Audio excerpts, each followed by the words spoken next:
Welcome back to get talk. तो जैसा कि आपने हमारा प्रीवियस वीडियो देखा होगा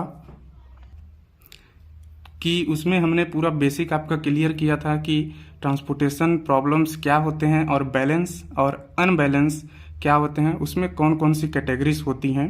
तो आपने देखा होगा कि अनबैलेंस में दो कैटेगरी थी, जिसमें हमारा डिमांड बड़ा होता है सप्लाई से, और एक कैटेगरी होती है जिसमें डिमांड हमारा छोटा होता है सप्लाई से। ठीक है, तो उसी बेस पे हमने एक क्वेश्चन लिया है जो कि गेट 2009 का है। क्या है क्वेश्चन, देखिए। क्वेश्चन है कि a balance transportation problem is characterized by, options क्या हैं आपके पास, total supply exceeds total demand, second option is total demand exceeds total supply, third option is total demand is equal to total supply, fourth option is total supply is either equal to या more than total demand. Okay, तो जिन्होंने मेरा previous video देखा होगा तो उनका concept अब clear हो गया होगा कि जो हमारा बैलेंस ट्रांसपोर्टेशन बोलता है वो क्या बोलता है कि हमारा डिमांड और सप्लाई इक्वल होना चाहिए। ठीक है, और जिसमें डिमांड बड़ा होता है सप्लाई से वो अनबैलेंस में आता है, और जिसमें हमारा डिमांड छोटा होता है सप्लाई से वो भी अनबैलेंस में आता है। बैलेंस में सिर्फ एक ही केस आता है, वो आता है total demand is equal to total supply.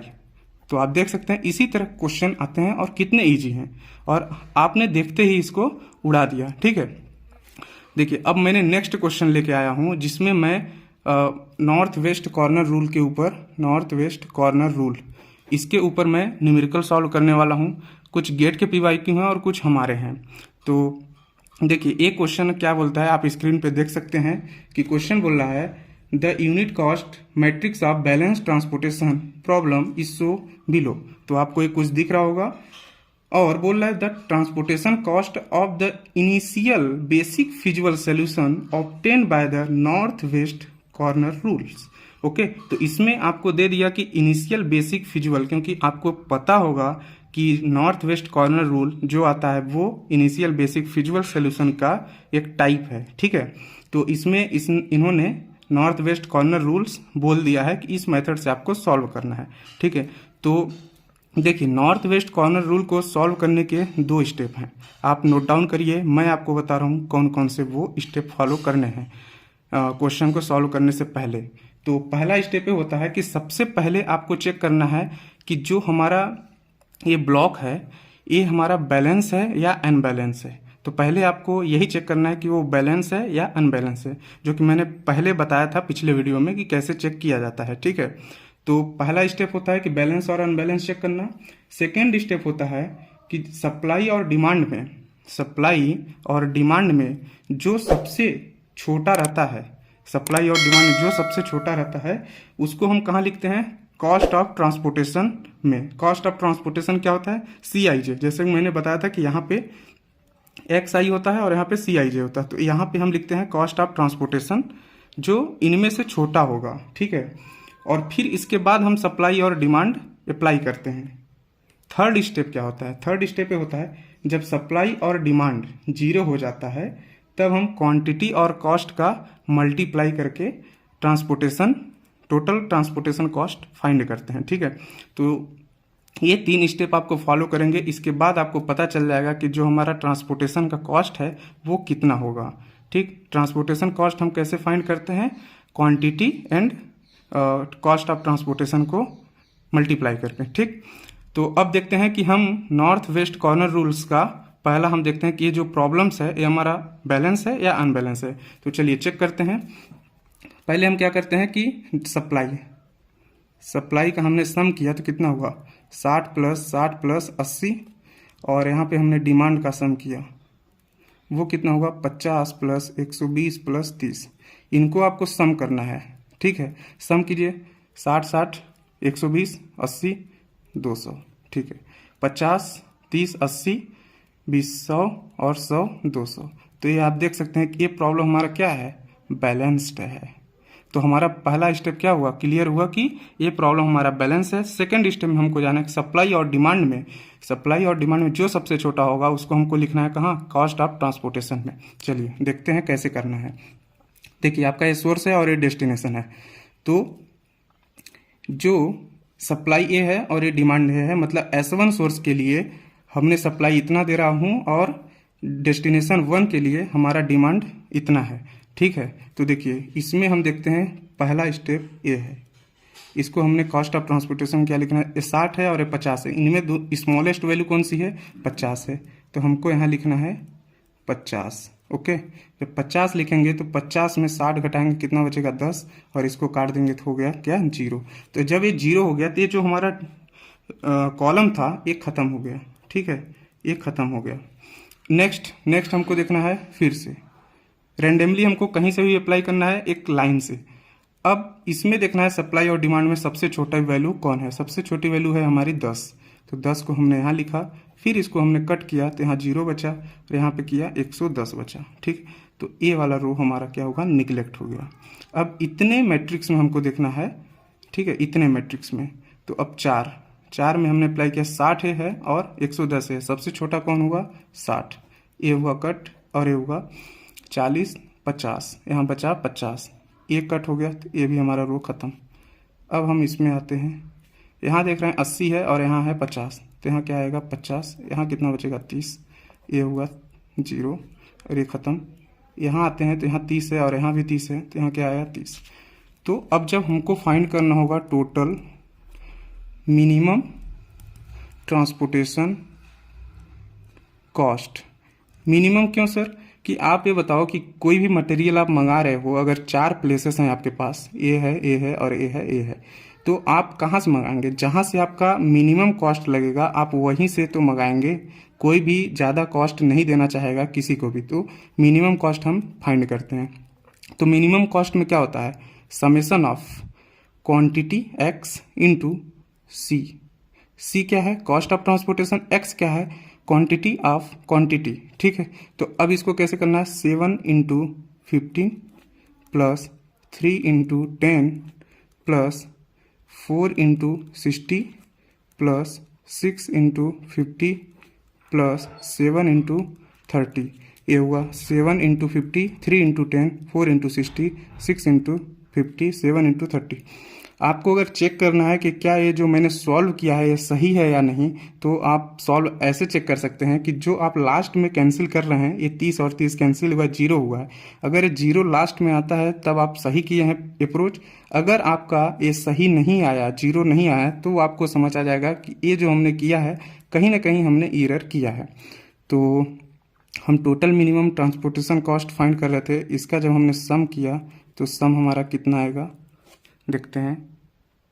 तो आप देख सकते हैं कि जो हमारा टोटल मिनिमम ट्रांसपोर्टेशन कॉस्ट आया वो कितना है, 1130 रुपीज़। ये जो हमने प्रॉब्लम लिया है ये हमारा गेट 2010 का है, माइनिंग ब्रांच से। ठीक है, तो आप देख सकते हैं कितना इजी प्रॉब्लम है। ये प्रॉब्लम था हमारा बैलेंस के केस में। अब हम देखते हैं कि अनबैलेंस प्रॉब्लम का, अनबैलेंस ट्रांसपोर्टेशन प्रॉब्लम को कैसे हम सॉल्व करते हैं। तो देखिए ये जो हम प्रॉब्लम लिए हैं ये प्रॉब्लम है अनबैलेंस ट्रांसपोर्टेशन प्रॉब्लम का। कैसे पता सर कि ये अनबैलेंस का है, तो देखिए पहला स्टेप क्या होता है, summation of demand and summation of supply check करना होता है कि इनका सम इक्वल है या नहीं। तो पहले हमने डिमांड का सम किया तो 20 प्लस 50 प्लस 40 प्लस 10 कितना हुआ, 50 20 70, 40 110 120 हुआ 120। सप्लाई का हम सम करते हैं, सप्लाई का सम होता है 30 प्लस 50 प्लस 20, ये कितना होता है 100। तो आप देख सकते हैं कि जो ये केस हमारा कौन सा है, आपने प्रीवियस वीडियो देखा है ना, तो आपको पता चल गया हो कि ये हमारा जो केस है इसमें है demand is greater than supply. इस केस में हम क्या करते हैं, जब डिमांड हमारा बड़ा होता है तो इस केस में हम करते हैं एड डमी क्या रो क्यों, क्योंकि डिमांड हमारा नीचे है, रो वाइज में है, इसलिए हम add dummy row with zero cost. ठीक है, तो देखिए मैंने ऑलरेडी पहले से एक डमी रो ऐड कर लिया है, तो इसका जो कॉस्ट होगा 0 0 0 0। सर यहाँ पे क्या आएगा, यहाँ पे क्या आएगा, मैंने बताया था कि क्या होता है डिमांड माइनस सप्लाई, इनका जो डिफरेंस होता है वही आता है। डिमांड हमारा कितना है 120 माइनस 100 बराबर कितना 20, तो हमारा क्या यहाँ पे क्या आएगा 20। अब हमारा ये जो प्रॉब्लम था, ये हमारा प्रॉब्लम क्या बन चुका है बैलेंस्ड, इसके आगे जैसा ही अभी हमने प्रीवियस प्रॉब्लम किया वैसे ही करना है। तो ये जब बैलेंस बन गया, कैसे पता कि बैलेंस, लेट चेक। तो डिमांड, फिर से आप डिमांड का सम करो चेक करने के लिए, कितना था, ये 120 था। सप्लाई का कितना सम हुआ, सप्लाई का सम हमारा 100 था, अभी हमने 20 ऐड किया, कितना हुआ 120। तो हो गया ये बैलेंस, ये प्रॉब्लम बैलेंस हो गया। अब ये बैलेंस हो गया, इसके बाद स्टेप हमारा क्या होता है कि सबसे पहले हम क्या चेक करते हैं कि सप्लाई और डिमांड में जो सबसे छोटा है उसको हम कॉस्ट ऑफ ट्रांसपोर्टेशन में लिखते हैं। तो फिर से हम बैलेंस का रूल्स अप्लाई करेंगे, चलिए करते हैं। देखिए ये हमारा फर्स्ट है S1 सोर्स S1 के लिए डेस्टिनेशन 1 है, ठीक है। तो इसके लिए जो हमारा सप्लाई था 30 था, और इस डेस्टिनेशन के लिए जो हमने डिमांड किया था वो 20 किया था, और ये हमारे कॉस्ट लग रहे थे, ठीक है। तो देखिए सप्लाई 30 है और हमारा डिमांड 20 है, तो हमारा कॉस्ट ऑफ ट्रांसपोर्टेशन क्या हुआ, 1 के लिए 20 हुआ। क्यों, क्योंकि ये सबसे छोटी वैल्यू है इसमें और इसके कंपेयर में, 20 हुआ। तो जब ये 20 हुआ तो 0, क्योंकि कुछ नहीं बचा, और 20 में से 10 गया, 10 बचा। तो ये हमारा क्या हो गया, ये हमारा जो कॉलम था ख़त्म हो गया। नेक्स्ट हम आते हैं 2 पे, डेस्टिनेशन 2 पे। डेस्टिनेशन 2 पे क्या है, 10 ए है और 50 ए है, सबसे छोटा वैल्यू 10। तो ये 10 हो गया ख़त्म, अब बचा कितना, 40 अपने पास। ये जब ये ख़त्म हो गया तो ये वाला रो हमारा ख़त्म हो गया। अब हम इतने में चेक करेंगे, तो 2 के लिए हम क्या करेंगे, 50 ए है और 40 ए है, तो 50 और 40 में छोटा कौन, 40। ये 0 हो गया, ये यहाँ बचा कितना, 10, तो ये भी ख़त्म हो गया। अब यहाँ आते हैं, यहाँ कितना है 10 और यहाँ है 40, यहाँ छोटा वैल्यू 10, 0, ये हुआ 30, ठीक है। और एक ये हो गया ख़त्म। अब आते हैं यहाँ पे, आपको बस ऐसे क्रम बाई क्रम आगे बढ़ते चलना है, क्योंकि नॉर्थ वेस्ट में ऐसा कोई रेस्ट्रिक्शन नहीं है कि आपको इस पार्टिकुलर इस वैल्यू को टैकल करके ही रहना है। इसमें सिर्फ एक ही रूल्स है कि सप्लाई और डिमांड में जो छोटा होगा उसको आपको कॉस्ट ऑफ ट्रांसपोर्टेशन में लिखना होगा, ठीक है। तो इसके लिए क्या हो गया, ये 20 है और ये 30 है, तो सबसे छोटा क्या, 20, ये हुआ कट, यहाँ बचा 10, तो ये भी कैंसिल हो गया। अब बचे ए और ए, यहाँ पे आप चेक कर रहे हैं, यहाँ पे चेक कर रहे हैं, यहाँ 20 है और यहाँ 10 है, तो यहाँ 10, ये 0, यहाँ बचा 10 और ये 10, 0, ये 10। आप देख सकते हैं लास्ट में 0 0 हुआ ना, मतलब कट गया पूरा, मतलब हमने कहीं पे भी कोई मिस्टेक नहीं किया है, ठीक है। तो अब हम कैसे फाइंड करते हैं, total minimum cost of transportation, ठीक है। कैसे करते हैं, हम सम करते हैं, quantity and cost of transportation का मल्टीप्लाई एंड सम। तो 1 × 20 plus 2 × 10 plus 2 × 40 plus 5 × 10 plus 30 × 20 plus 0 × 10 plus 0 × 10।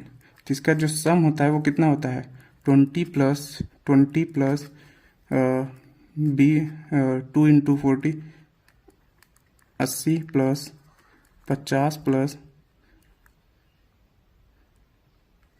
600 plus 0 plus 0। इसका सम कितना हुआ, इसका सम हुआ 100। तो देखिए इसका जो हमारा ट्रांसपोर्टेशन कॉस्ट हुआ कितना हुआ, 770 रुपीज़ हुआ। अगर क्वेश्चन आपसे लाख में देता है, करोड़ में देता है, उसमें आपको वरी करने की कोई नीड नहीं है। हमने यहाँ पे 770 रुपीज़ हुआ। तो ये था बहुत ही इजी प्रॉब्लम्स, आपको आई थिंक पूरा समझ आ गया होगा। अगर समझ नहीं अभी आया है, कहीं पे डाउट है, तो आप कमेंट सेक्शन में करके पूछ सकते हैं कि क्या आपको डाउट है। आई थिंक कोई डाउट नहीं होना चाहिए। तो सबसे पहला आपके स्टेप यही होता है कि आपको डिमांड और सप्लाई को चेक करना है, क्या वो बैलेंस है या फिर अनबैलेंस है। उसके बाद का स्टेप आपको करना है। तो नेक्स्ट वीडियो में हम बात करेंगे लीस्ट कॉस्ट मेथड के बारे में, या फिर इसको बोलते हैं मैट्रिक्स मिनिमा मेथड, ठीक है। तो इसको हम समझाएंगे कि ये क्या होता है और कैसे अप्लाई करना है, ठीक है। तो आई थिंक ये आपको पूरा अच्छे समझ आ गया होगा। अगर समझ आ गया है और आपको वीडियो पसंद आया है तो आप वीडियो को लाइक कर सकते हैं और सब्सक्राइब कर सकते हैं। Okay, thank you for watching this video.